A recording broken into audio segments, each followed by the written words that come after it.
প্রশ্ন করেছেন, হুজুর নামাজে দাঁড়ালে দুনিয়াবি চিন্তা ভাবনা চলে আসে, কেন এমন হয়? এ থেকে পরিত্রাণ পাওয়ার উপায় কি? নামাজে দাঁড়ালে আমাদের সকলেরই দুনিয়াবি চিন্তা ভাবনা আসে। এর আমি যেটা মৌলিক কারণ মনে করি, নামাজ আল্লাহ রাব্বুল আলামিনের সামনে বান্দা দাঁড়ায়। নামাজ ছাড়া আল্লাহর সামনে দাঁড়ানোর এমন কোনো আর পদ্ধতি নাই যেখানে আল্লাহর বান্দা মুখামুখি হন। শয়তানের সবচেয়ে অসহ্যের জায়গা হয় সেইটা। এই জন্য শয়তান এই জায়গায় সবচেয়ে বেশি ওয়াসওয়াসা দেয়।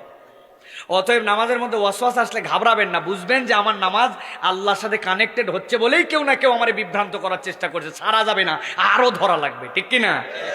এখন টিপস দেয় আপনাদের কাছে যে নামাজের মধ্যে আমাদের শয়তান যদি এরকম ওয়াসওয়াসা দেয় কি করব। প্রথমে রাসূলুল্লাহ সাল্লাল্লাহু আলাইহি ওয়াসাল্লাম যেটা বলেছেন সেটা বলি, আমাদের মধ্যে প্র্যাকটিস নাই। সেটা হচ্ছে রাসূল বলছেন নামাজের মধ্যে কাউকে যদি শয়তান ওয়াসওয়াসা দেয় তাহলে তাদের প্রথম কাজ হচ্ছে বারবার আমার মনোযোগ ফিরিয়ে আনার চেষ্টা করছি, পারছি না, তখন সে পড়বে আউযু বিল্লাহি মিনাশ শাইতানির রাজিম। নামাজের মধ্যেই পড়ে বাম পাশে বুক কিবলার দিকে, মুখটা একটু বাঁকা করে থু থু থু তিনবার থুতু ফেলার ইশারা করবে। অনেকেই বলবেন এই কাজ করলে কি নামাজ ভেঙে যাবে না? না ভাই, এটা নবীজি শিখিয়েছেন। আপনি যদি এই প্র্যাকটিস করেন, যেই শয়তান তখন ওয়াসওয়াসা দিচ্ছিল আল্লাহ তাকে বিতাড়িত করে দিবেন। অতএব এই প্র্যাকটিস আমরা করতে পারবো না ভাই? এখানে অনেকে আছি মনোযোগ আমাদের 30 বছরে আসে নাই, কিন্তু 30 বছরে একবারও এই আমল করি নাই, ঠিক না ভাই? এই আমল আমরা করব। আউযু বিল্লাহি মিনাশ শাইতানির রাজিম, এটা করব আমরা। 2 নম্বর হচ্ছে নামাজে মনোযোগ কিভাবে আসবে। মনোযোগ আসার জন্য আল্লাহর সাথে বান্দার যে সম্পর্ক সূরা কেরাতের মাধ্যমে, এইগুলার রিসাইটেশন সুন্দর হতে হবে।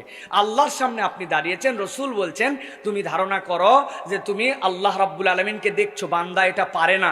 এহসান হচ্ছে আল্লাহ বান্দাকে দেখছেন, আপনি এটা বলছেন।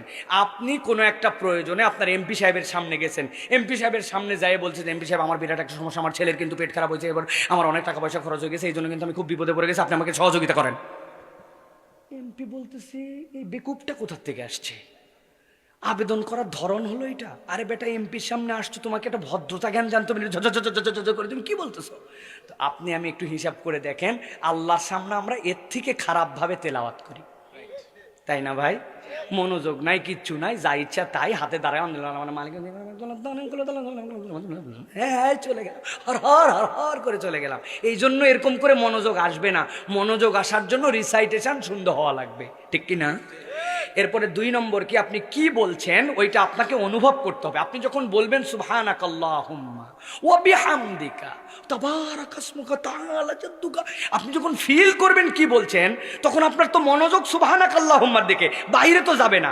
মনোযোগ অন্যদিকে গেছে, আবার সূরা ফাতিহায় ঢুকে পড়ছেন, আলহামদুলিল্লাহ রহমানির রহিম কি পড়ছেন মনোযোগ দিয়ে, তারপরেও মনোযোগ দূরে চলে যেতে পারে, আবার টেনে নিয়ে আসবেন। এরকম করে আপনি